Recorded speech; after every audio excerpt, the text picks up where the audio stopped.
And hey, YouTube, it's your girl Chic from Chic Speaks. Welcome. Thank you, thank you, thank you for your patience. Thank you. Listen, we got a good topic tonight. We're talking about feminine versus masculine. But I would like to introduce our special guest. We have the Real Precious. She's this YouTube, this new content creator that's just really blowing up. And she graciously accepted my invite to come on over here to speak with us and to have this candid, much needed conversation. And so I will go ahead and allow the Real Precious to introduce herself because I don't think I can do it as well as she can. So thank you again. I really appreciate you allowing me to come on your platform. It's a pleasure to be here. I am Michelle from The Real Precious, and we just have real conversations over on my channel. We get down to the raw nitty gritty of things. We're not sugarcoating nothing. We tell it like it is. And we're just, just trying to gather accountability and being, walking in our truths and being real. So that's what we're about over at The Real Precious. Well, I appreciate that introduction. Over here, like you, we're all about accountability. So I like to incorporate just the wisdom that I have just coming from just being a married woman and having a pretty good understanding of what it is to build with someone, and to not do this thing called life alone. And it can be a beautiful thing if you go about it the right way. Right. And, tonight's conversation, we're going to talk about just masculinity and femininity. And if our men today are really showing the masculinity in a way in which us women feel like they need to, are they showing up for us? Mm-hmm. So I want to talk about that. And I also want to talk about, even the femininity aspect as far as with women and this whole, the Black woman is so masculine. Mm-hmm. Is that true? And if so, why? What are some of the reasons as to why a lot of our women are giving off such masculine energy? So we're going to start out. I want to share a video that, where there's a man, speaking on, masculinity and femininity and what he feels as far as, what works right. When it comes to, making this world go around. So let me go ahead. I'll share my screen and we'll go ahead and get into this video of, with this man to see, what this man has to say about the whole, the topic that we got going on tonight. And then I want to hear, I want to know your thoughts on the matter as well. So give me a minute and bring that up. Cue that up. Let me see. I really do think that women should not run society. Why? Because return our rights, baby. Because you want to feminize men. Yeah. And you think feminine men are gonna listen, China and Russia are still around. Yeah. A bunch of feminine men running around ain't gonna be good for society, because when it's wartime, you're gonna have a bunch of pussies running around saying, oh my God, baby, could you go out and do the war? No, like what the hell? You need masculine men for an actual reason. And I think when women are in charge, they use their emotions more so than they use their logic. And so they ask men to be like them, which is why when a women generally come to men to have a conversation and say, oh my God, babe, do you know what happened at work today? And a man's like, because you should talk to your women friends like that. I get it, right? But men do not operate the same way you operate. I really do think that women. Listen, so there you go. He's like, women, y'all move differently than us. So because of that, I don't think that'll work with y'all trying to run this world, because everybody just going to be coming in just trying to run over us. What's your thoughts on, his thoughts on how he feels about a woman taking charge and just being in control? Like, does it work? Look, like you say, you're going to have a whole bunch of men running around saying, oh, well, you do it. No, you do it. No, you do it. Men have built this world. It takes men to actually go to war for us. It takes men to actually stand in those positions of power to make decisions for us, because if it was left up to a woman, if most of those things were left up to a woman, emotions would take over. I do agree with that. I agree with that. I mean, we all know that at least once during the week or month, excuse me, for some of us, it's haywire. We crazy. Yeah. You know, we can't even explain it, you know? Right. Like, even taking that into account, you know, because women don't like to be, oh, don't say that. But come on now, it's the real precious. You Right. know, we have to take that into account, and we have to be logical with it and say, you know what, I would rather defer to a man when it comes to, you know, the major lifting and grunting of the work, because that was man's curse per se, to work. You know what I mean? So I don't even think God, he gave man and woman dominion over the land, but it was the man's job to work. It was our job to bear children and multiply. Right. So with that being said, because I definitely agree with everything you said, I feel like today in society, the push is that women, you can do all that men can do. So I think a lot of the energy that's driven from seeing women try to kind of step into these roles and these positions is because there's someone screaming from the rooftop, hey, you can do it too. So with, you know, you have this loud noise of you can do it too, you're no different, then I think it creates a culture of women going out there trying to do it and trying to force something that may not be working because it in a natural way it's not supposed to work.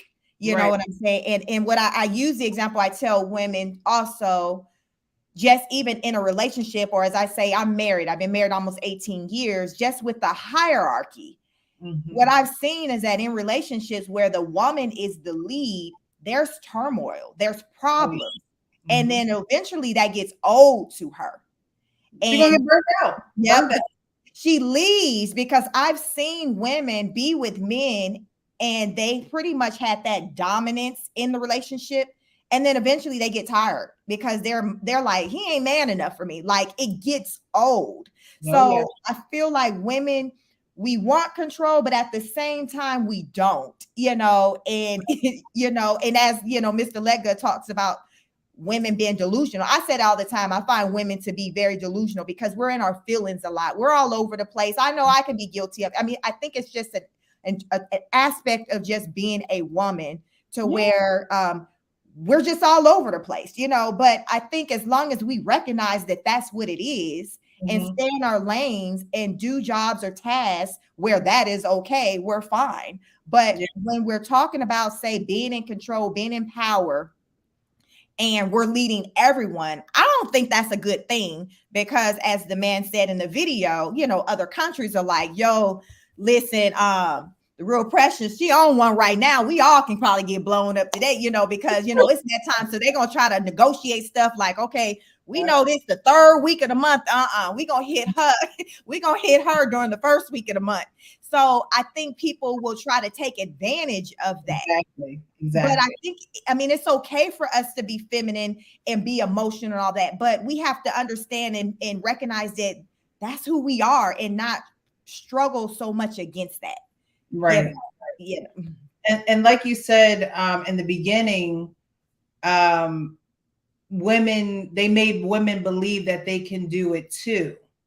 And what I would say to that is that women can do it too, but you still need to be under the leadership of a man doing it. You know, it's women can work and do those things, but still not, you know, being under the leadership, you're under the leadership of your boss. You're under the leadership of, you know, those who are handing, you know, you a check. So if you're going to do it and you want to do it in the family structure, allow yourself to submit to a man who is wise enough to lead you and actually put you in a position to do it too. You know what I mean? I don't want women to feel like, oh, well, what do I just give up everything? Do I just not work? And do I just become his slave? No, you become his helpmate. Right. And so, you know, if working is something that you want to do, you guys discuss that, but allow him to, you know, be the leader in your life while you make these decisions. And I don't think women want men making decisions for them. I think that's the biggest, you know, they don't want that masculine, you know, energy in their aura when they're trying to make decisions. It's just like, leave it up to you. Things just might be a little chaotic and messed up. Right. And I agree. I think it all, as I talk about, it goes back to a mindset, because I'm very I'm independent. I'm all those things. It's like you have to know when to relinquish the control or the power. So me being a married woman, being with the father of my children, I understand his role within our family and the household. He is the leader. So when he goes to lead, I respect that, and I don't come with pushback, Right. because I recognize what his role is to the family. That is what he is to do. So because I understand that, it don't make me feel no type of way, because I understand that's his job, just like he understands my job is to be the feminine one, the nurturer, to make sure everybody good, make sure, there's the meal on the table, there's food in the fridge. Like I talk about, we have to understand the roles and allow that person to do what it is that they came to do. Yeah. Because I think a lot of the issues is that there's that tug of war where it's almost like, okay, the woman saying, no, I don't want to do it that way. And the man's like, woman, listen, you need to listen to me, and I'll go back to, what Mr. Letgo talks about, where he says, hey, with my woman, I say, hey, it's about to get in the car. No question. Get in the car. Like there's no time to be stopping and arguing to ask questions. We can talk about it later. You have to entrust that person you're with has your best interest. So anytime my husband gives me a command to say, yo, do this, I'm on it. Like, I'm not stopping and questioning it. It can be a matter of life or death, it can be a matter of life or death. And then, so I think, we have these women to where they just want to rule the world. But then in this next breath, they say, well, where are the men? Why aren't they here to protect us? So it's like, well, which one do you want? Listen, I think that's the issue. Women don't know what they want, right? They act like they know what they want. And then when they get what they want or what they prayed for, it's too much for them because they haven't actually prepared for that. Right. We know what we want, but sometimes when God gives us what we want, we're not prepared for it. We don't have the room to receive it. We don't have the conversation to sustain it. We don't have the knowledge to, really dive into it. And so, when women say, oh, well, I want to be independent, but then I want a man, right? It's a contradiction of itself. And women don't realize that or don't want to recognize that. Right. And so you come to the point where it's like, oh, well, if he wants to stay home, he can. And I can take care of him. And I don't have, it's like the order, like you said, that hierarchy is just not there because a woman doesn't know what she wants, or she's regretting a decision that she made. She knows she should have made that decision with being with that man, but instead of upsetting everybody else, she would rather risk being with him or settle with being with him instead of saying, you know what, this is not it. This is not the man for me. Some women take advantage of men too. So right. And I agree. We have a someone posted a comment. Uranus says women no longer have to settle. Women can take care of themselves as opposed to dealing with abusive men. Uranus also said women are here to serve God's purpose as opposed to serving men. And Uranus said men dropped the ball, so women had to step up, and they're mad. Uranus also said you assume all or most men are wise and good men. So Uranus also said men have strayed away from the path of God. So I think, these points, I think a lot of I've heard, and you can let me know if you've heard it too, where a lot of women say they come off with all this energy because they feel like they have to, because they're like, well, the man isn't, showing up, so I have to be everything. And I don't want to be everything, but this is just the way it has to be. What's your thoughts on that? Unfortunately, when women say that, it's still not coming to the realization of the decision made. You know what I mean? If you want to talk about women with children, and then a woman is saying, "Oh, well, he's not stepping up to the plate. He's not doing what he should be doing." Yet this probably wasn't a planned child. This probably wasn't something that you guys talked about necessarily actually doing, bringing this child into life. And so after that, you have to be ready for the chaos that's going to come with it, because you didn't do it in the order it was supposed to be done in the first place. Right. So when women say, "Oh, now we have to pick up the pieces and do this and do that," you brung that on yourself. And as a woman, we have to be real with ourselves to say, I made this decision and it could have went this way and it could have went this way. Now that it is going this way, I need to figure out my resources. I need to figure out how to, utilize my community, because at the end of the day, it takes a village to raise a child, right? Whether the man is there or not. Even with the man, it takes a village. You know what I mean? And so as a woman, you can't continue to be a victim. You have to, grow in your decisions. And if that was a decision that you made, no one is going to stand around and listen to you whine about it when you made a decision to open your legs in the first place. Right. You know what I mean? And it doesn't mean that the man is off the hook, because he made that same decision. But a lot of women will say, "Oh, well, it all falls on me." Right. Mm-hmm. You know what I mean? And that is just the reality of it, because you control sex. Women control that access. And so giving him that access, you're also giving him access to cause ruckus in your life because it wasn't done in order. So women no longer say, that argument to me is just null and void, because at the end of the day, you're now living with your decision. So to complain about that decision is counterproductive. Right. You might just live through it. And I agree, because I think it goes back to, I talk a lot about accountability. And I think that sometimes, or as I say, I think it hurts sometimes to admit to the role that we played in something. So it's easier to just kind of point that finger.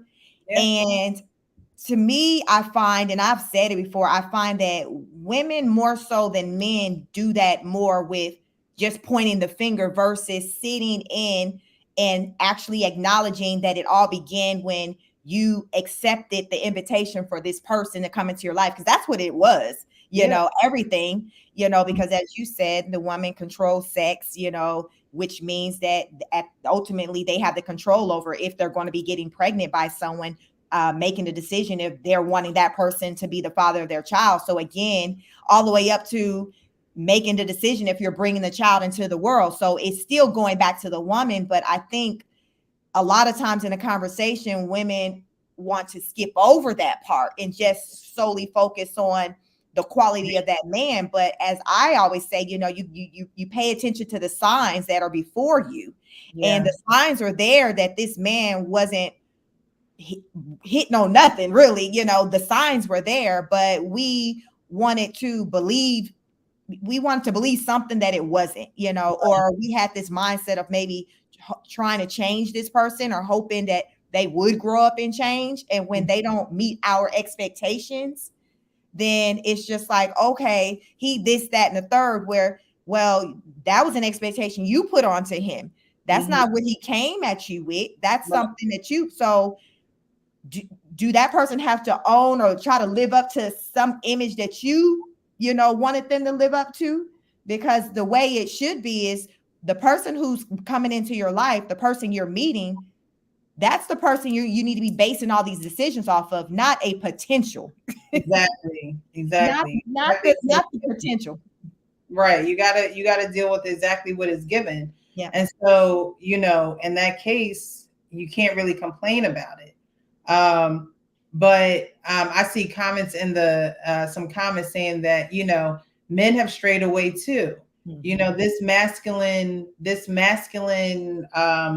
energy, I don't see masculine energy like I used to see it back in the day.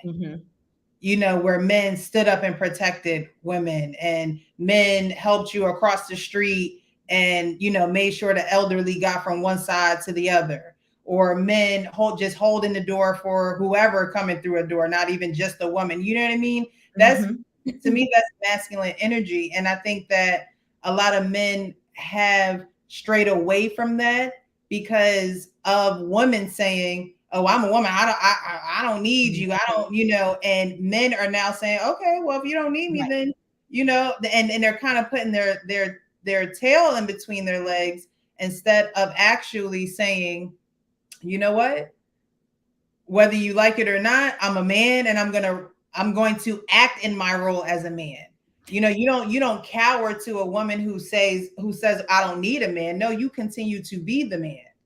Right. But That makes sense, because that actually leads me to, there's another video I want to show where a woman's talking about just what the man is giving and what she's not ready to receive. So it goes along those lines of that man, as you talk about, it's almost like they're shutting down. They're like, okay, you saying you don't need that, you got it, you know, and they're not doing those things that once was looked at as like a expectation. They're like, well, she says she got it, so okay, if you got it here, you can have it here, there, everywhere.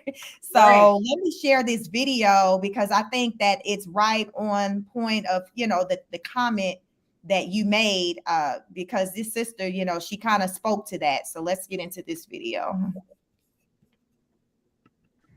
A big red flag when dating is a man who carries feminine energy, such as wanting to be chased. That is a woman's quality. Real men carry masculine energy and are natural born hunters and don't have a problem with reminding you that you are the prize. If I always got to make the plans for us to see each other, or I always got to contact you first for us to talk, we'll never speak respectfully. I really do think that women should not run. So, you know, what are your thoughts about what she had to say as far as, you know, the nature of a man and what they should or shouldn't be doing when it comes to, I guess, you know, courtship of a woman? Well, I agree. You know, men are hunters by nature. Men know what they want. Men are going to go after what they want. And I don't believe that a man is going to allow a woman to chase him. Right. That's just not something I would see a masculine energy doing. You know, masculine energy does. That's what it does. It does. While feminine energy just is. Right. So, you know, a woman chasing a man is out of order. Right. It's out of order. I mean, there's nothing wrong with showing interest, you know, Right. or kind of flirting here or there, but to chase him, Would you put that in the same category as some of the women we've seen that do proposals to their man? Like, would you put that in the category of chase? I would. There's no way in hell I'm going to propose to a man. There's no way I'm going to do it. Right. Because to me, it's out of order. It's completely out of order. You know, a man leaves his home to find his wife. Right. A man leaves and cleaves. Mm-hmm. It ain't. That's his taking his you know, his stance in her life. You know, that's huge for a man to propose to a woman saying, "I want you to have my last name."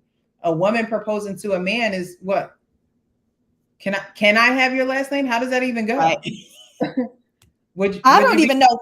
I had your last name. Like, how does that? I don't know how that works either, because to me it seemed like more, and I think, and it's going back again with those role reversals where more women are starting to feel more comfortable with doing such a thing.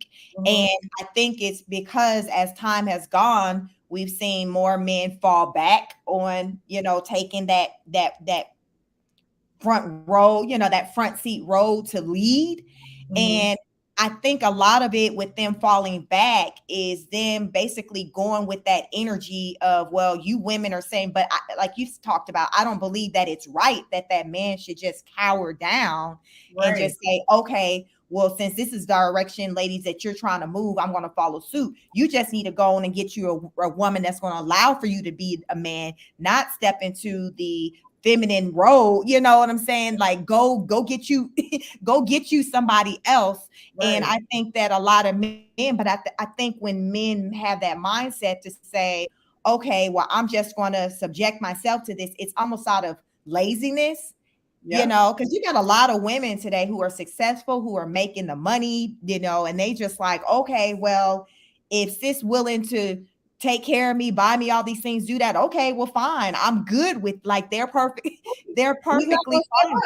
He's not going to step up, and what's going to end up happening is, like you said earlier, there's going to be a burnout.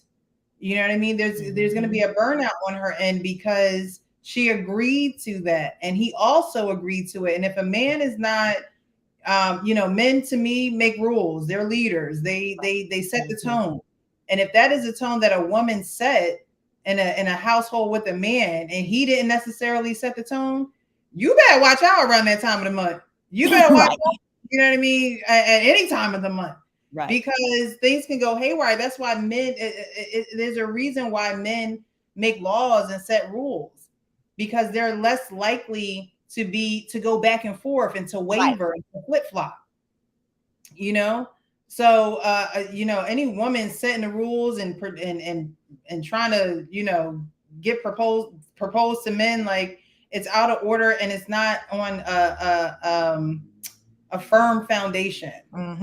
Women need men to actually have a firm foundation. I don't think any woman by herself can have a firm foundation. She can have a foundation, but it might have some cracks in it. It might have some, you know, bumps and bruises in there, because doing it alone is not necessarily the order. And so it's practical for her to have some dips and you know, bruises in her journey. And so that's why a man is needed to smooth that out, to, you know what I mean, straighten that way.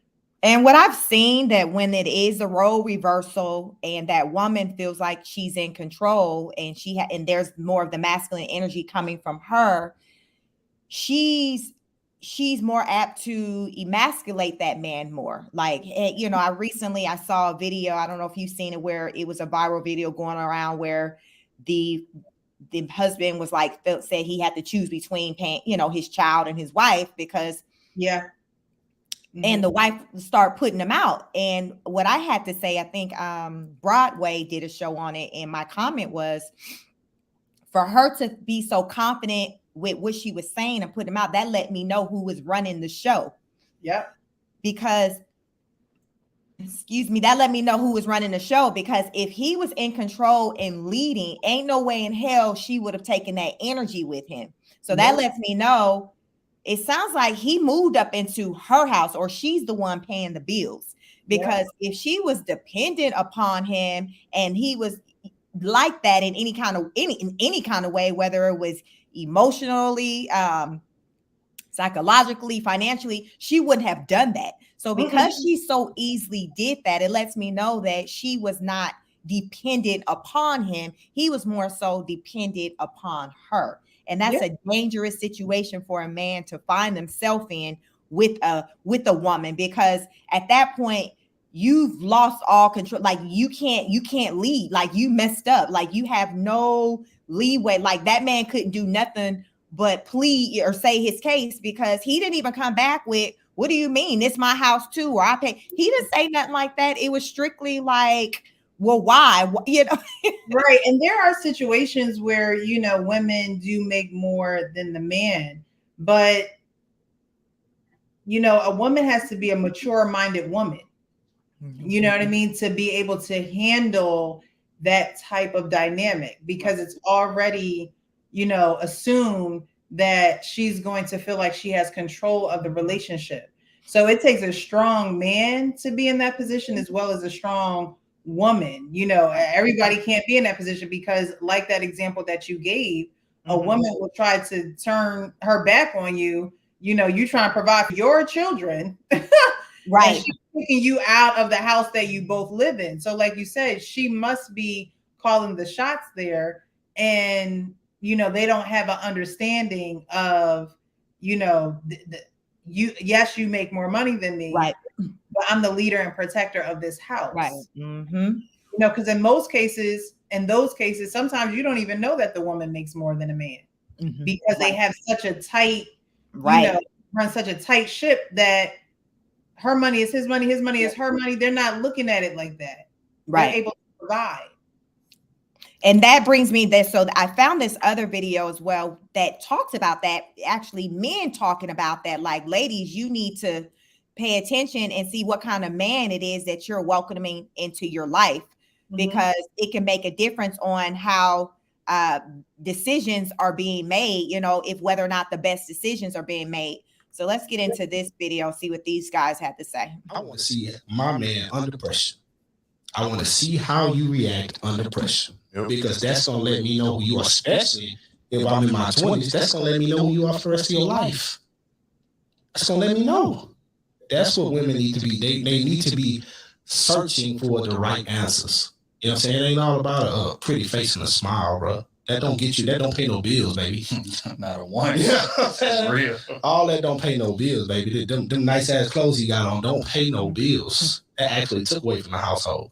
What type of man am I getting? Like, what type of man are you? Like when you're back against the wall, like when things come about, like, do you run things by me? Like, are you cool with partnership with us doing things? Are you know what I'm saying? Like, it's certain questions like you really need to know answers to.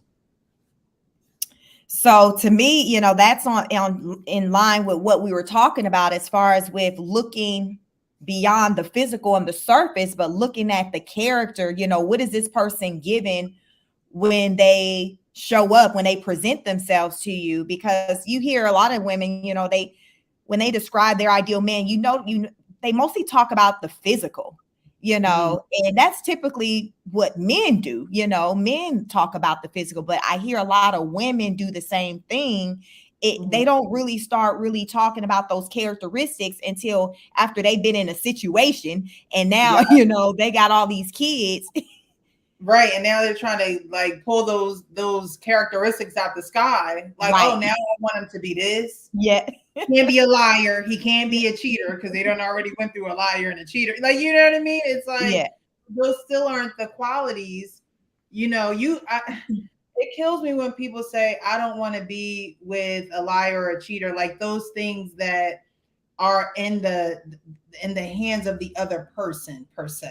You know what I mean? Now it's okay to not want to be with one. None of it. Who wants to be with one? Right. You know, like, so to say those things obviously is a prompt from past hurt and past trauma. But, you know, women have to really understand that the person that you're with is a reflection of you, no matter which stage of life you're in.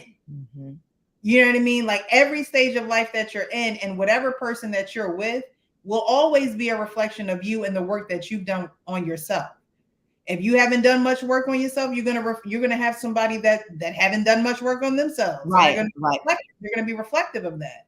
Right. So, you know, I think most women get to a point in life where they're done with the bums and they realize that it's not getting them anywhere, or the Pookies and the Ray Rays who can't provide, who can't protect, who bring money in on week 1 and 3, but 2 and 4, who knows where their check goes. You know what I mean? They're done dealing with those men. And now they want a man that they're suitable with, but they haven't necessarily done the work to be suitable for those men. And quite frankly, a lot of men haven't done the work to be suitable for good women who have done the work. Right. Right. And so even with that being said, and so these same people, they're bringing children into the world. And this is the example that the children are seeing, which is like, you know, the future generation. And I feel that right now, what the current generation, or, you know, the young people, the young kids are seeing, it's not the best example. Right. And, you know, and that kind of what motivates me to even get on here and to talk about just the state of just Black family love, because just even with building wealth in our communities, it starts with the family unit and coupled Black men and women being married, period. Like it starts there. So if we don't address and strengthen, you know, what's going on in the home and fix that, it's not going to fix all the other issues outside. It starts in the home. And I feel like, you know, the boys today that are growing up, they're not seeing a lot of examples of the masculine energy, because to me, I feel like also from like the media, like it's almost like as though to show masculine energy is like negative. Like Yeah. almost like you see a lot of times a man will get shamed for demonstrating masculine behavior. And then so it pushes, okay, well, men, you need to act this way, which is more of that feminine behavior. So I see that, you know, boys, especially boys that don't have a man in the house, they'll pick up those feminine traits because oftentimes they're picking up that the energy of who they have been raised by, and they don't have a strong man in their life, like a father, an uncle, a grandfather. There's nobody, there's no example of that masculine energy. So if you don't know what you don't know, how do you emulate something that you don't see? They emulate what they do see. Yeah. And what they do see is the feminine energy. What's your thoughts on that? I would agree with that. They see a lot of feminine energy, and depending on where you grow up, because a lot of that happened in inner cities. Like I'm from Jersey City. Okay. So, you know, you see that the man has left the home, and you know, the male child is left with the female energy. However, the environment that they're in, because there is no male in the home, it's a lot of hyper masculinity.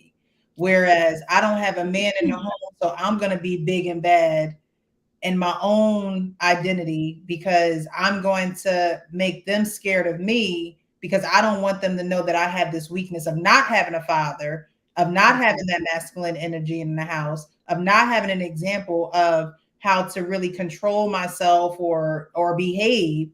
So now I'm going to be more than what I am, more than what I've been taught. But I'm now going to let my environment dictate my behavior, and I'm going to become reactionary. I'm going to become, you know, I'm going to make the rules.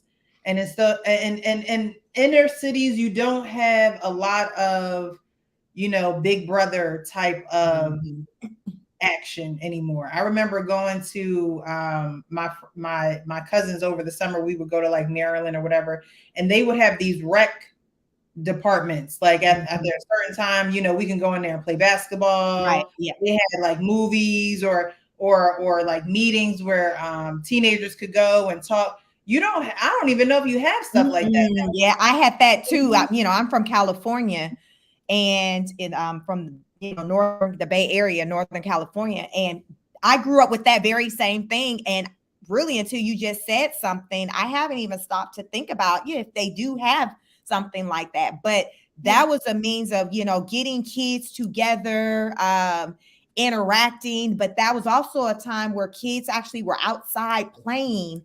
Now, you know, the kids, they're just inside, they're on their electronics, and they're playing video games, they're learning from social media. And I think it's impacting them more so in a negative way, because to me, it's a false pretense of reality. It's make believe, you know, because on the internet, you know, you legit can go out there and be whoever you want to be. You know, that's what they say, you know, you can be whoever you want to be. So I think even when a lot of, you know, even people, men and women, when they think about just relationships, marriage and things like that, they're pulling that from the examples they're seeing on the internet versus real life. Yeah, literally reality TV. You know, you got the Housewives and you know, the Bad Girls Club, and even for the men, there, you know, there's things that you're seeing in your eye gates and ear gates that are not necessarily reality. Because back in the day, boys used to be able to explore. They used to, you know, get into trouble that, you know, boys should get into, you know, to experience what it is to be a boy and not to be someone in the house on their electronic and their eyes, you know, peeled to, you know, on a screen. You know, back in the day, boys used to adventure, just go out and play with freaking bugs and, you know, and find out different things. And now boys are scared to do that, or their mom or the feminine energy is scared for them to, you know, explore, because in 2022, no one is really trusting anyone in this world. Right. No. And so you're keeping them tight, you're keeping them close. You know what I mean? You're not really giving them the access that, you know, boys should have, that raw access. You're giving them reality or reality TV access, and it's not the same because those real life experiences are being taken away. And so it's like, okay, how does a boy come into his own, especially with a man out of the house? How does he come into his own? Who's taking him underneath of his wing? Are they seeking to become better men because they know that they want to have families one day, or are they just settling for just being mediocre? Yeah, and I think that those are all good points as far as like, back when we were coming up where boys were allowed and it was okay for them to go outside and to explore and to figure that thing out of, what it takes to, to be masculine. You were going out, you were seeing other men and boys in the community. So they were, demonstrating those behaviors. But now if they're not going outside to see other boys demonstrate behaviors that boys demonstrate, the masculine behavior, and they're just sitting in their house or in their room on their electronics, watching how they see boys are being demonstrated, which a lot of them are, the feminine energy. They're like, oh, okay, well, on TikTok, the boys are doing this, so let me do that, And, to me, it's like I always say, we're in a culture where there's blurred lines between male and female. It's just, it's almost like we're turning into like this asexual society where there's nobody want to have a label on them. Like it's a bad thing. Some people might be like, I think it was Raven-Symoné once said, I don't want to be labeled as anything, I don't want to be, don't label me, he, she, like everybody's so on they didn't took it to a whole nother level to where they didn't made it deeper than what it's supposed to be, to where now the younger kids are like so confused to where they're like, okay, well, I don't know what to say. I don't know. Like, they're just like, they're confused. They're lost. And this is, what we're dealing with. Even down to children doing, household chores, raking, weed whacking, cutting down trees sometimes. Like, I don't even know if kids still do these things, shoveling snow for their neighbors, getting paid $5 here, $10 there, and actually putting in the labor. Labor is something that honestly, God knows in 20, 30, 40 years, we might have robots doing everything. Right. You know what I mean? We're taking out of the labor and the blood, sweat, and tears of what it is to actually value something and work for something and see the value in what you work for. Well, and as you talk about what kids are doing, because I'm a mother and then I'm, my kids are around kids, like those things that you called out, kids aren't really in high numbers doing those things. At least, not where I am here, in the suburbs of Georgia. Kids aren't doing those things. You're barely seeing them outside. If you do see them outside, they're under 10, but at teenage, middle school, high school, they're not outside. You might see some maybe playing some basketballs, but they're inside. They're inside, and then they're inside on their electronics, learning from either, if the parents that are in the household, or they're learning from what's on the internet, and then the kids who don't really have that strong foundation in the household, all they have is just the electronics. So they're strictly going off of that because there's no one there to really regulate or show interest in what it is that they're doing.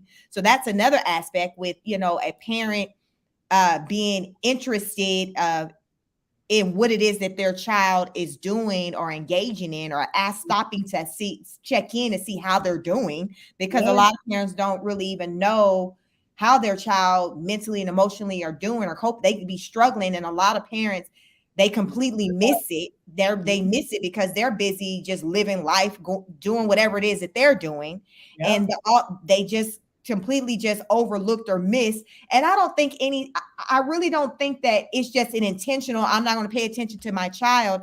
I think that with everything that's going on, there's so much that goes on, and especially when you're a single parent. And that's another reason why I advocate with families and marriage and things, because there's two people, you got two sets of eyes that can check in and see what's going on with the children versus the one. Because if it's a single mom can't do it all. She has to go to work, still make sure there's food on the table, still make sure your homework. It's a lot, just as though if there's a single father. So two is always going to be what they say, there's strength in numbers.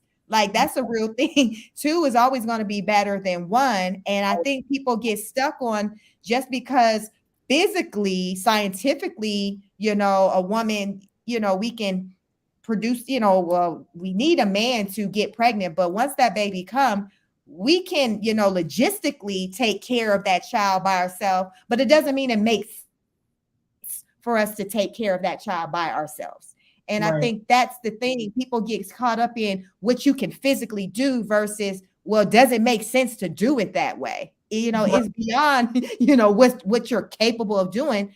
Does it make sense? No, it doesn't. And you have more and more women who are advocating to having children, but not getting married. It's like, that's how you know you ain't got no kids. Because it's hard. Yes, it's hard. Like, why would you want to sign up for that? And don't get me wrong, women are signing up for that when they're not married to the man, and they say that, or they're go through with the pregnancy. But it's like, for a woman who doesn't have any children, has never had any children, it's crazy that in 2022 you would rather have a child, not necessarily want to get married, and be okay with that. You have no idea what you're signing yourself up for. And as someone who's always done it with someone from the beginning, I've never done parenting by myself. It's hard with another, with someone who's so I can't even imagine just having a mindset. Like, I understand sometimes a person's life, you're put in a situation where this is what you're doing. But there's so many people who are intentionally going into it, knowing that this is the chance, this is a strong chance.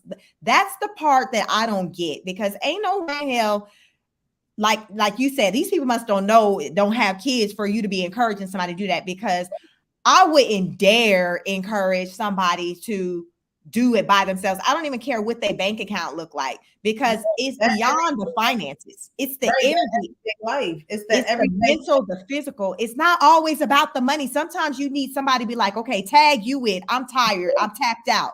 If it $1,000, you can't have money take over combing the kid hair, doing homework. Like, that has nothing to do with that. Doesn't matter what your bank, how tired I am has absolutely no bearing on what my bank account look like. It's about having that other person there as a support. So therefore, you don't feel like you just got the world on your shoulders, because when you start to feel tired and overwhelmed, you start to slack in certain areas, because you're like, you don't have the energy to deal with it. You're like, I don't even have anything to give anymore. So you just start letting things fall by the wayside. And then that's when, you start seeing these problems occurring with children. And, as my mom would always say, what you don't deal with now, you're going to deal with it later. So you can choose to ignore it. You can choose to ignore it all day long today, but you're going to have to deal with it later. So you might as well address it now head on versus later, because these kids grow up. So these kids grow up to be adults. So the type of kids you're raising, that has a bearing on the type of adult they're going to become. So if you're not raising good kids, responsible kids, all of that, then when they become adults, they're not going to be good adults, responsible adults. Like, that's the way it goes. They're not just going to suddenly turn a new leaf, when they turn 18. It doesn't work that way. Right. You're right. And, it's the worst thing to play catch up. And when women are signing up for that, they have no idea what they're signing up for. They don't. They don't. They'll easily regret it. And that's why you have women who are, hurting children. You have women who are just dropping children off. Like, I don't want to be a mother no more. It's not supposed to be done by one person. It's not. And I told my daughter one day, I'm like, if it was meant to be done by one person, we would be able to create the child by ourselves. Yeah, right. Like, think about it. Like, it's just basic knowledge. Today. Huh? Like, oh, I just want to have a baby today. Right. Like, we'd be asexual. We'd be like a fish. Like, that's not how it is. It's a reason why it takes both a male and a female to make a child. It's a reason, it takes a male and a female to make a child, just as it takes a male and a female to raise a child. because Mhm. as a woman, I can't teach him how to be a man. And as a father, he can't teach his daughter how to be a lady. You need, I say it's like the yin and the yang, you can't do really one without the other. Logistically, you can do it, but your outcome is going to be faulty. 9 Yeah. times out of 10, something's going to be lacking. Now granted, we do have people who have only had the one parent, and many may think that they're just awesome, but like I said, we like to call those anomaly type situations, because more often than not, people who come from environments where it was just only one person, whether it was the mom or the dad holding it down, that person, that child becomes an adult and they struggle in life, and there's certain things, that they struggle with that's rooted in what they didn't get from childhood, myself included. Like, there's certain things that I have about myself that I know is rooted from, not having that, the consistent father figure, my father around. Like, I understand that. So because I have an understanding of that, I'm cognizant of that with what I do, how I communicate. I take that into an account, and I move accordingly. I don't use it as an excuse. That's what I'm saying. I don't use it as an excuse. I try to be more conscious about the things that I say, how I go about doing things, because I know, because I didn't have a father that was consistently here, that would be the first man that you fall in love with. The father, that's the first man you love, just like the son, the mom is the first woman he loves. So that makes a difference. It's the example that you're giving. So I didn't really have that good example, when it came to what a man is supposed to do. Like I said, for an extent, I had a stepfather, but that wasn't for the most of my life. It was some years, but it wasn't in the way that I needed it to be to make a decision on when it came to, the type of partner you choose to date. Because prior to meeting my husband, I didn't choose the best guys to date, and I know it largely had to do with, I didn't know what a good guy looks like. You just kind of feeling it out. Yeah, you're finding your way, because no one, paved that way for you. So, there's women who are able to do that. And like you say, you have the information that you have, not as an excuse, but as, as part of your tools to help you. Yeah. You know what I mean? We all need information to kind of get from A to B, and we can use that information to hinder us, or we can use that information to help us. You know what I mean? And a lot of people don't use the information to help them. They use the information to keep them back, and to, make an excuse of why they can't go forward, or blame it on that, when it's just like, today's a new day. You know what I mean? If you want to keep using that excuse, then you might as well not even plan on getting up tomorrow. You know what I mean? Yeah. It's one of those things where, because we didn't have the things that we needed, doesn't mean that God is not going to send us what we need. Right. We just have to be patient and just walk it out. You know what I mean? Yeah. Like, we got to walk it out, and as long as we have the intent on, making it right, we can make it right. But that has to come from a man's perspective and a woman's perspective. Right. And that masculinity of saying, hey, look, we're going to make it right, is not necessarily what's in society today. And that's why it's so hard for men and women to date, because you have women who are looking for men that understand that men weren't in the homes, and men are saying, well, that ain't my problem. It ain't my problem that a man wasn't in your home, and so I'm not going to be part of the solution. Right. And that's where I believe that masculinity needs to step in and say, if I'm not going to be part of the solution, I'm also not going to hurt you. I'm not going to take advantage of you. I'm not going to abandon you, or put you in a compromising position. Because then you just throw another woman that didn't have a man under that same bus of feeling not good enough, or not loved, or don't have that leadership. So the men who don't want to step up and don't want to be masculine and say, you know what, this is a us problem. Mm-hmm. Those men just might, either be single for a while, or they'll probably date outside their race. They'll date outside the pool of Black women. But that masculinity piece has to be there, and men need to perpetuate that message and not let it fall to the wayside. Because just because, you know, her problem is not your problem, you know, we all still have things that we can relate to each other on. Right. And I think it has a lot to do with just having patience for one another. Yeah. And, you know, because like I said, you know, I didn't come from seeing marriages and lots. So going into like my marriage, I didn't know how I was supposed to be. You know what I'm saying? I more so went in knowing I wanted a marriage, but I didn't necessarily know, okay, what it was going to take to kind of maintain a marriage. I just knew, hey, this is what I want, because mostly this is, to me, this was how it was supposed to be. Like I had an understanding that this was the way it was supposed to be. So that's what I was seeking.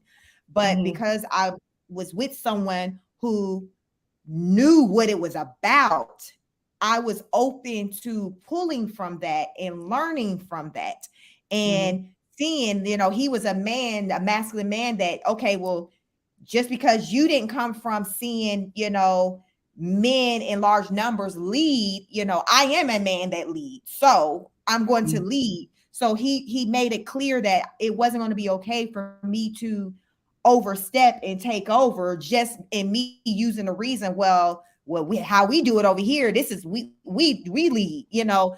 And as you talked about, it's that man still saying, okay, well, I understand this is how you move, but me as a man, this is how I move. So either you're going to be with the program, Right. you know. So I had to get with the program, and I think it made a lot of difference with me getting with the program because I was so young.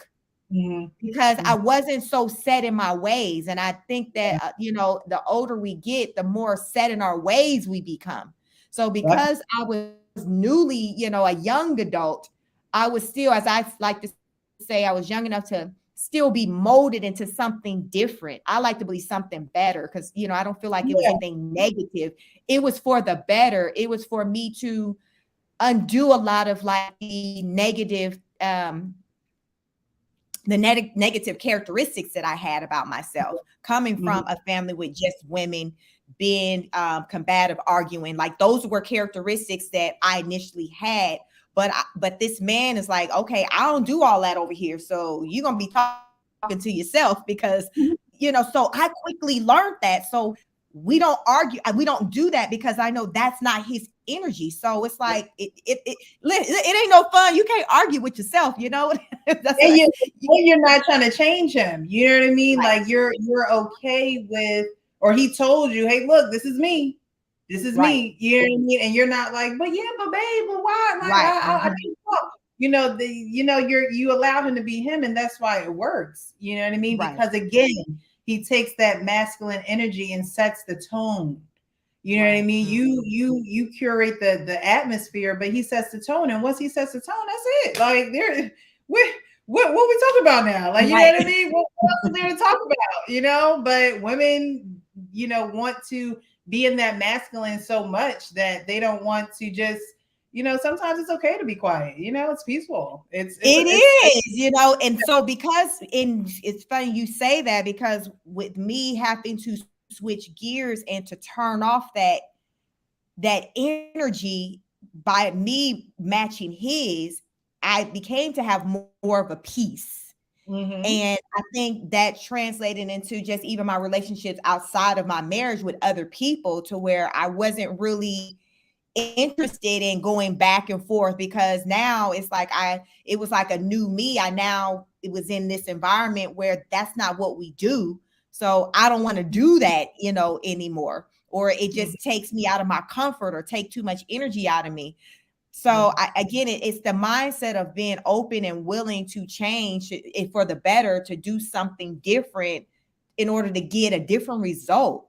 And I think a lot of women, it's out of fear of, you know, it's like, okay, well, I don't want to try something different. You know, if I'm not like this, he might take advantage of me. He might do this, he might do that. But if you're with the right person, they're not, you know. Right. My husband never, when I decided to stop being, you know, the combative argument, like, first of all, with him early on out the gate, he let it be known what kind of, you match their energy. He didn't really have to really verbally say it. His energy just showed he wasn't Right. like that. So I just matched his energy, you know, it was like an unspoken type of thing.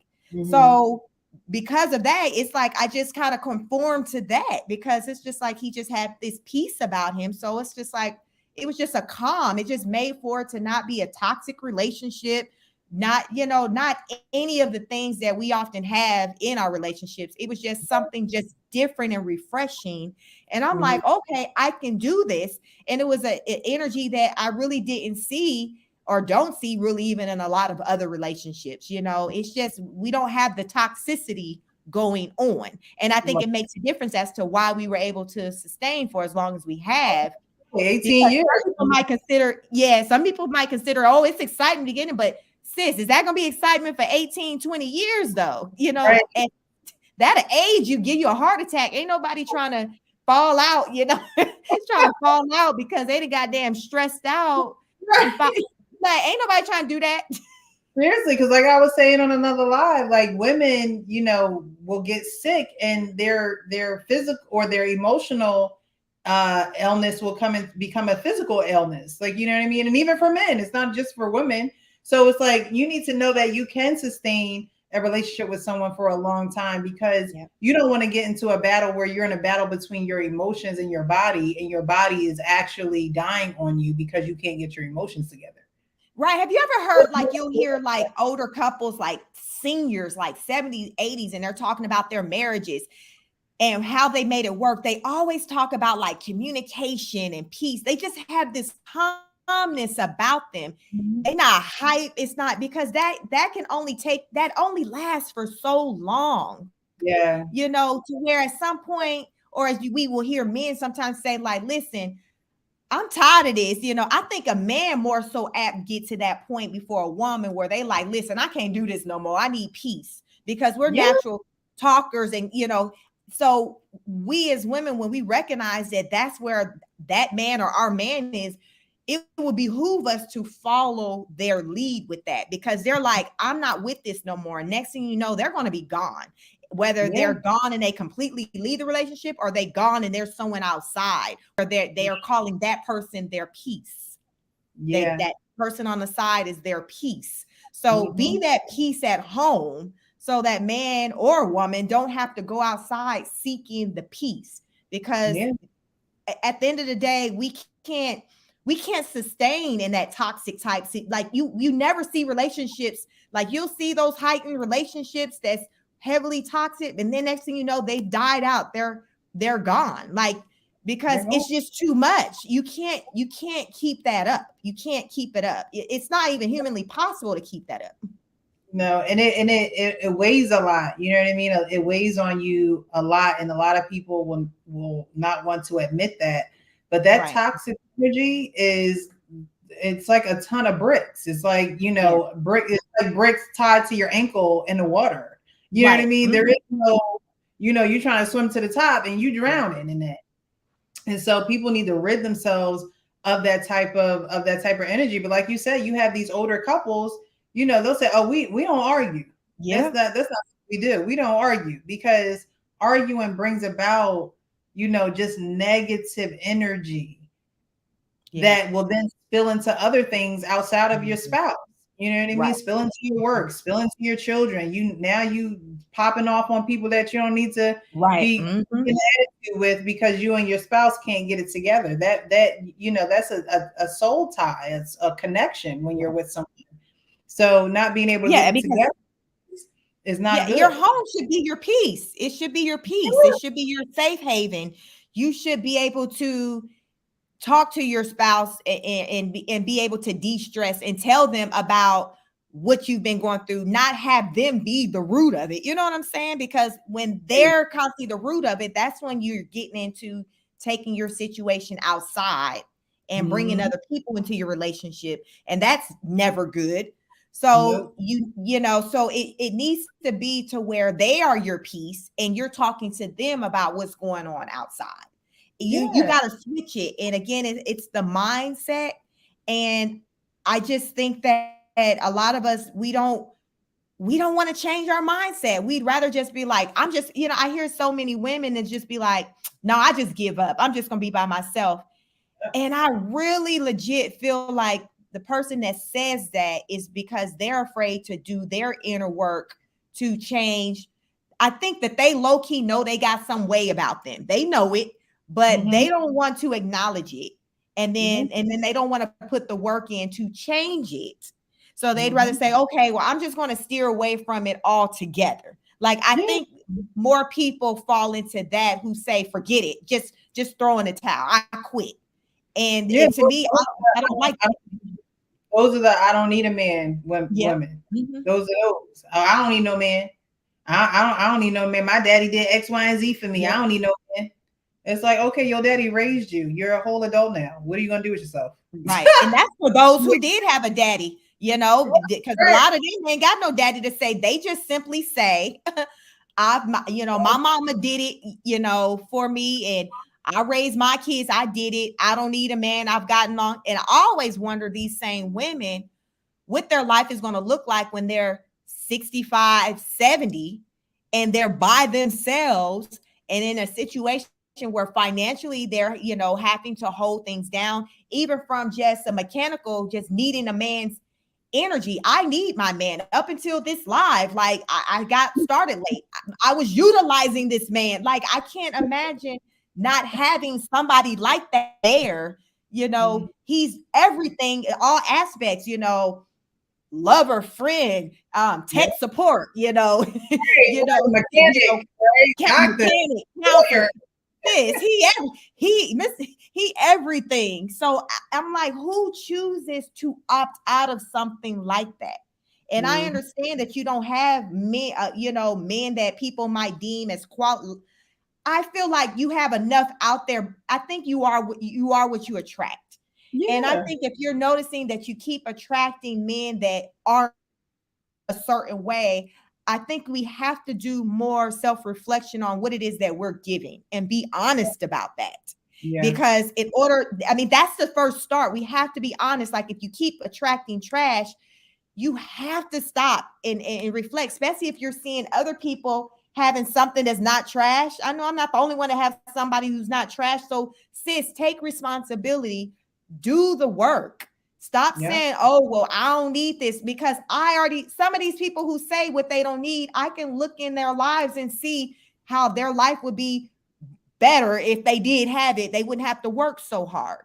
Exactly. And it's not about settling or getting ran all over. It's about, or I was watching one of your lives, maybe it was yesterday, it was a man that came on and he talked about watching his mother do the work how, she did the work. And because she did the work, she had this energy about her to where when a good man came along, he recognized it and he didn't judge her on the fact that she had 5 kids. He looked at what kind of woman she was like. I really felt that, because to me, that was somebody to where her energy changed. Yeah. Somebody picked up her energy. And I think when our energy change, then the type of people that come into our life will notice change. And in one of my lives recently, I challenged women to try to do some changes, just to do it as a test to see if the type of people that come to them change. Just like, you hear women talk about all the time, just because they lost weight, they notice a different type of man coming at it. So I was on this live. I'm like, ladies, do something with your hair. One day, go out and you're all natural. Yeah. See if you see a different caliber of man that stops to talk to you that never would have, in the past talked to you, because they're now feeling like they're seeing you. Try it out. And so many people are afraid, driven from fear personally. It's definitely a fear thing. And again, the unknown, women are so used to seeing mommy, auntie, grandma, they seeing that cycle of brokenness that it now has, fallen on them. And instead of doing something different, it's like, oh, well, this is all I know. So this is all I'm going to do. When you can break the mold, you can be different. Yeah. And that's what I think that's what women are mostly falling into, because they're seeing it. I see it all over. Like, I've seen in my family so many examples of just strong women just holding it down. And even Mhm. though I recognized, wow, they were strong, they did the best they could, I knew that, okay, well, me taking a chance on trying something different could potentially have me to not have to be so strong and have to work so hard. Like I posted something on one of my pages on about, you know, I think it was April Mason talking about, don't call me strong.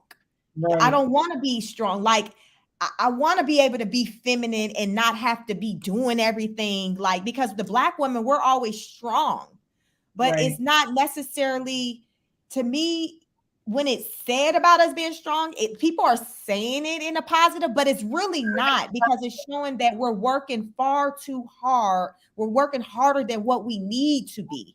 We're not supposed to be working so hard. And because we work so hard, is weighing on our bodies. You got a lot of us who are overweight, you know, because I can't help but to wonder if more women had strong men by their sides, if their bodies wouldn't even, you know, look the way that they looked, you know. So it's a lot of people stress eat. So my thing is, like, if you have an opportunity to try to do something easier, why not? You know, who says that we have to do it the hard way? Who says that just because somebody's over here doing it the hard way, they're stronger than somebody else who choosing to do it a different way that's maybe easier? To me, I don't look at it to where that person's stronger. I look at it as that, okay, that person's working harder. Yeah. I don't mean what they say, work hard, work smarter, not harder. Right. That person may be working harder, but it doesn't mean that they're working smarter. Right. You know, so those are things that I pay attention to, but I think more often than not, we're just going, our young ladies, we're just seeing what the women before us did it. And most of us seen women doing it by themselves. And that's where early on in my marriage, I had the mindset of, I can do it by myself, because I seen people, just about everybody in the family doing it by themselves. So my thing was, I can do it by myself, but I choose to not. Why the hell I want to damn do that if I got the option to do, like, I can do it. You know, I feel like I'm strong enough because I'm cut from that cloth to do a history of women doing it by themselves. But I'm not going to run around and choose to do that by myself. Like, that defies logic to me personally. I'm a logical person over here. That defies logic to me. Seriously, you're right, you know, but I don't know why that's not the thought process. I think a lot of women probably feel like it's too good to be true. And honestly, I would say it's too good to be you, because it ain't you. You know what I mean? Like, it's not you. And so, yes, it's going to be too good to be true because you haven't worked on yourself. So anything good that comes your way, you're gonna, you know, you're not going to be attracted to that because that's not who you are on the inside. Right. So now you have a whole bunch of complaints like, oh, ain't no good men coming my way. Like, yes, they are. You're just not a good woman. Right.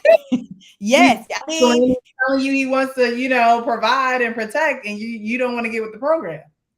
Right. Yeah. I mean, and then we don't want to adjust or move accordingly. Or I'll say, you know, I came home telling my husband when I went to, you know, when I go to my nail salon, the lady, she can't remember my name, but she says she knows me by my hands. She talks about how I have hands. She told me, you don't work a lot. You don't work hard. You don't work hard, you know, because she said, listen, she was like, she's like, I remember your hands. She said that in her culture, she was like, my hands, the way they look, it's somebody who's a kept woman, somebody who don't have to work hard. So she's like, your husband, he must take care of you, your hand, you know. And I'm like, well, yes, this ain't over here working that hard.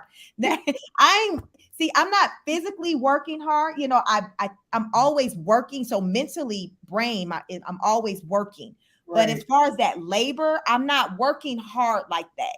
So I'm able to take care of myself. I'm able to have my body in, you know, how I want it to be, because I don't have all the weight of the world on me to where I can't stop to take care of myself. It makes a difference. You know, so I'm able to pamper and do those things to myself to have my hands not look like I'm just holding it down by myself, you know. So, but it was just so funny when she said that, because I never had anybody say that to me before. Girl, some girls out here got some hard hands. I used to play basketball. And there was one girl I played basketball with. She had some hard hands. I'm like, how your hands is hard? I seen some hard toes, but then you said I seen some hard toes. But listen, she was like, so I was telling my husband about it, and and they just had me to think like, wow, I guess I do have a life where I'm not working hard like that. You know what I'm saying? So it's just like, I do my role as the wife, as the mom, but I'm not doing that masculine work, those things that I have him to be here for. I'm not worried about doing something, dealing with my car or doing yard work, saying, oh, I got to get out and go cut the grass this week. Like, they're so I was, recently, with a friend, and she's like, yeah, when I'm outside cutting the grass, and I can't even imagine starting the sentence out telling, okay, Precious, when I was cutting the grass, this man drove. Like, I can't, like, all I can do is listen. Be like, you had your sunscreen on, Oh my goodness. You got that SPF?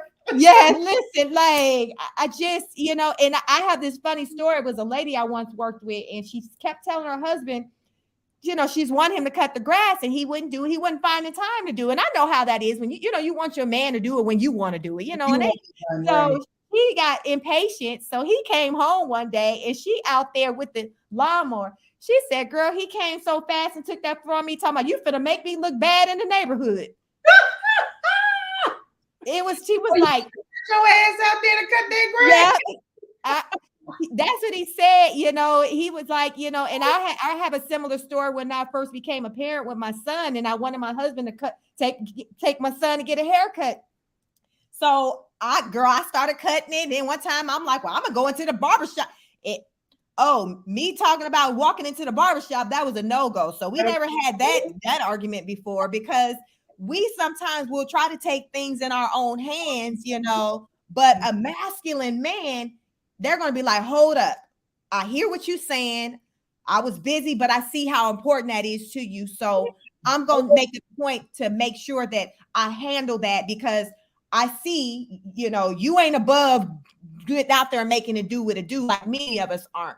But to have a man to say, you know what, even though I see that you're physically capable of going and try to do it, that's not what you're supposed to do. So let me do this. So, so I just think it's a funny story, because, I had a similar story like that of trying to take it in my own hands. And my man was like, okay, but she was like, her husband like, they gonna make, they gonna be talking about me. And don't have the neighbors talking about me. Yes. So she said, I never had that problem again with him cutting the grass, and not just like I never had the problem with my husband taking my son to get a haircut. Yeah. But, but that's good when you have a man that's not going to just let you do that. Like, a pet peeve of my husband is he's driving and he's just seeing these men in a passenger seat, feet kicked up, sleep, and the woman driving and she pumping the gas. He gets so annoyed by that. He doesn't even allow me to drive him. Even after he had, my husband had a vasectomy after we had our third child. He didn't even let me drive him, girl, from the hospital. He's still like, my shit ain't broke down enough where I can't drive. He was, I know that's right. He was like, I'm still move over, ice pack and all, he like, it's just a certain energy that a man will have to where he's still gonna and as a woman, you just sink right into that. Yeah, it's just like, he don't want me to drive, and I don't want to drive. So right? Yeah. Why do women want to go against what works? Right. It's just so. I think sometimes we just want to just challenge authority. I think women, and in particular Black women, we're just challenging. We got that way about us, but it's how you utilize or channel that energy. You can do it in a positive way, as you say, having a good time with your partner, laughing, joking, playing games. You can still be combative, in that fun way. But when it's time to handle business, you have to know, okay, when to shut up. I always say, when to shut up. If you're with a man to where he doesn't have that way about him to where he can't immediately kind of put you in check at a particular time when needed, then that's not the man for you, because that means you don't have respect for him. You don't have respect for his leadership, for his decision making, for his authority, all of that.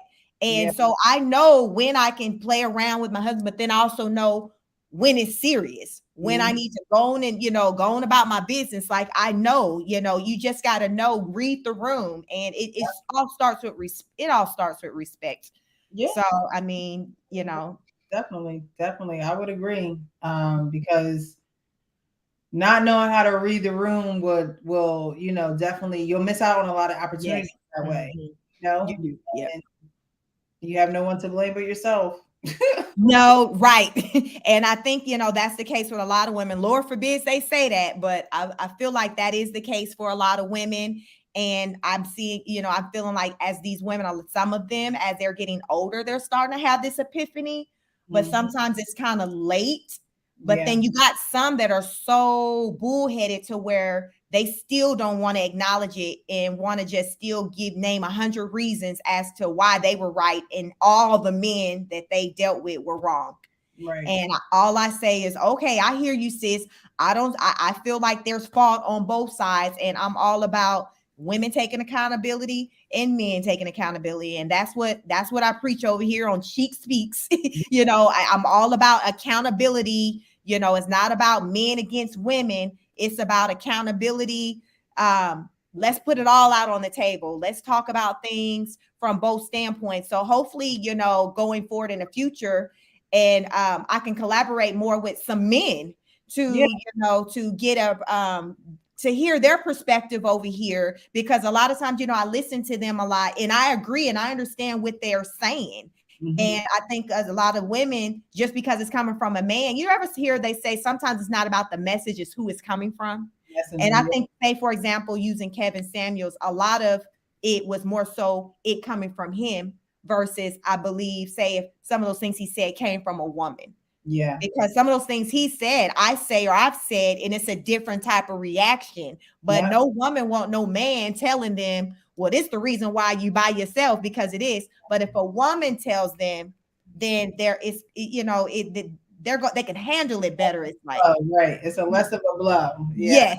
So that's what I want to do over here. So again, I definitely thank you for coming over here and sharing your thoughts and opinion about just the topic when it comes to femininity, masculinity, because, it's a lot of people are having this discussion out there. It's a much needed one. And I think the reason why people are having the discussion is because they're seeing it as a hindrance to the relationships, to the Black family, to us building together. It being reasons why, men and women are both choosing to kind of to date out of their race, all of that, and I think that we have to stop and actually deal with it instead of running from it.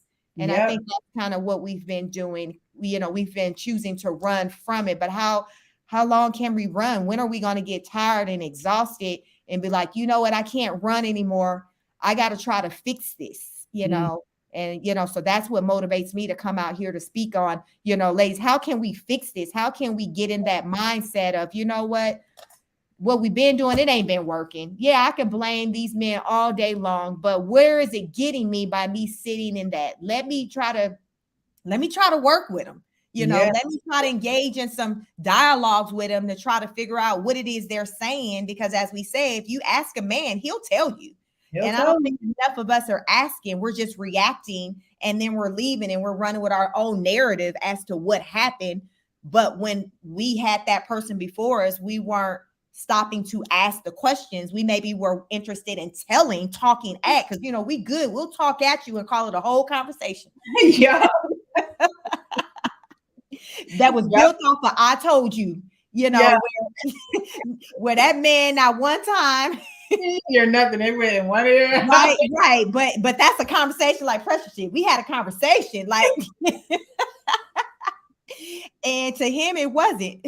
Right. Well, I thank you. Thank you so much for allowing me to come on. It's always a pleasure speaking with you, because I think we have, the same train of thought. You're married. I'm aspiring to be married, dating now. And so, our conversation definitely is, parallel to one another. And so whenever we get the chance to mic up, I'm with it. Yes, I appreciate you. And if you can tell the viewers, like, how can they follow you or find you? Because you post a lot of like dope, awesome stuff. So let them know.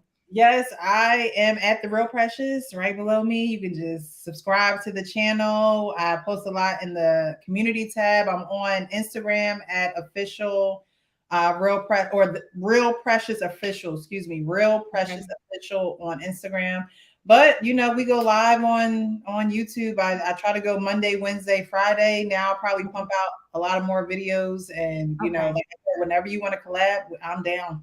I'm down. Yes, definitely reach out to me, whenever you want to collab, because, like you said, we got the same kind of thought process, and I'm a smaller YouTuber and I'm just trying to grow and just build relationships because, it's a community, and I'm out here trying to build relationships with our brothers and sisters, so I have a pretty, I'm building a good relationship with you, and I'd love to build relationships with our brothers as well. So I would definitely love to, collaborate with you more on your channel and just help with getting the word and spreading the word out, because I think that it can make a difference. It can make a difference with, our younger generation, or even just people just in any generation hearing just different talk than what they're used to hearing. It's different. They might be like, what?